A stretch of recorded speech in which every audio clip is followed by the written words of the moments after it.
Pernahkah Anda mengalami kemarahan? Apakah kamu pernah bertanya-tanya mengapa kita merasakan kemarahan itu datang kepada kita? Apakah itu sebuah reaksi alami atau tanda ketidakmampuan kita mengatasi tekanan sehari-hari? Dalam ulasan video kali ini, kita akan menjelajahi fenomena kemarahan dan bagaimana kita dapat mengubahnya menjadi motivasi yang kuat. 1. Kemarahan sebagai penggerak emosional. Kemarahan sebenarnya adalah sinyal emosional yang dapat memberitahu kita bahwa ada sesuatu yang tidak beres dalam kehidupan kita. Kita bisa belajar untuk memahami apa yang mendasarinya dan bagaimana meresponsnya dengan bijak. Kemarahan, tanpa disadari oleh banyak orang, sebenarnya adalah sebuah penggerak emosional yang mampu memberikan petunjuk penting tentang keadaan mental dan emosional kita. Dalam keseharian, seringkali kita merasa terguncang oleh kemarahan tanpa menyadari bahwa ini hanyalah sinyal dari dalam diri kita yang mencoba berkomunikasi. 2. Menemukan keseimbangan emosional. Dalam proses mengelola kemarahan, penting untuk menemukan keseimbangan emosional. Bagaimana kita bisa menggunakan energi ini untuk mencapai tujuan kita tanpa merugikan diri sendiri atau orang lain? Itulah yang akan kita bahas untuk memberikan pandangan yang lebih jelas. Sangat penting untuk menjalani proses pengelolaan kemarahan dengan bijak. Dengan menekan emosi ini, kita dapat belajar merangkulnya dengan cara yang konstruktif. Memahami akar penyebab kemarahan, baik dari faktor internal maupun eksternal, ini adalah langkah awal menuju keseimbangan emosional yang berkelanjutan.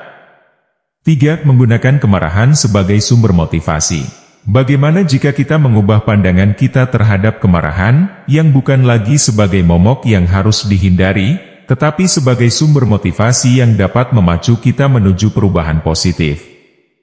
Kami akan memberikan tips praktis untuk mengubah energi negatif menjadi dorongan untuk mencapai tujuan. Yaitu bagaimana jika kita melihat kemarahan sebagai sekutu yang mampu memberikan dorongan ekstra untuk mencapai tujuan.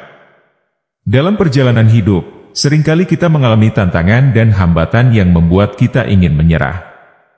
Namun, mengubah pandangan terhadap kemarahan, dengan melihatnya sebagai energi yang bisa kita arahkan ke arah positif, dapat menjadi kunci untuk memotivasi diri.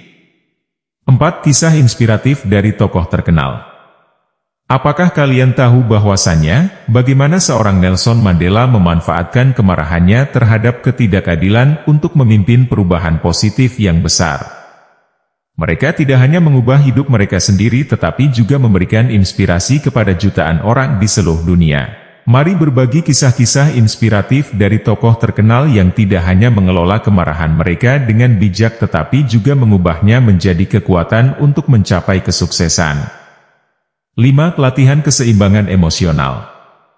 Latihan keseimbangan emosional memiliki peran krusial dalam menjaga kesehatan mental. Dengan memahami dan mengelola emosi, seseorang dapat meningkatkan kualitas hidupnya. Latihan ini melibatkan kesadaran terhadap perasaan, penerimaan diri, dan strategi untuk mengatasi stres. Menyadari emosi adalah langkah pertama. Latihan ini mengajarkan seseorang untuk mengenali perasaannya dengan jujur tanpa menilai. Penerimaan diri menjadi inti, memungkinkan individu menerima bahwa setiap emosi adalah bagian alami dari dirinya. Selanjutnya, pengembangan strategi coping menjadi kunci. Ini mencakup teknik relaksasi, meditasi, atau aktivitas fisik untuk menyeimbangkan dan mengelola emosi. Dengan konsistensi, seseorang dapat mengintegrasikan latihan ini dalam kehidupan sehari-hari, menciptakan pondasi keseimbangan emosional yang kokoh. Secara keseluruhan, latihan keseimbangan emosional bukan hanya tentang menghindari emosi negatif, tetapi juga tentang memahami, menerima, dan mengelolanya dengan cara yang sehat. Itulah tadi ulasan kita tentang menguak misteri kemarahan. Kunci rahasia untuk menjadi pribadi yang lebih baik. Semoga bermanfaat. Apabila Anda menyukai ulasan video dari kami silahkan untuk subscribe, like, komen dan share video ini. Jangan lupa untuk membunyikan loncengnya agar Anda mendapatkan notifikasi video terbaru dari kami. Terima kasih.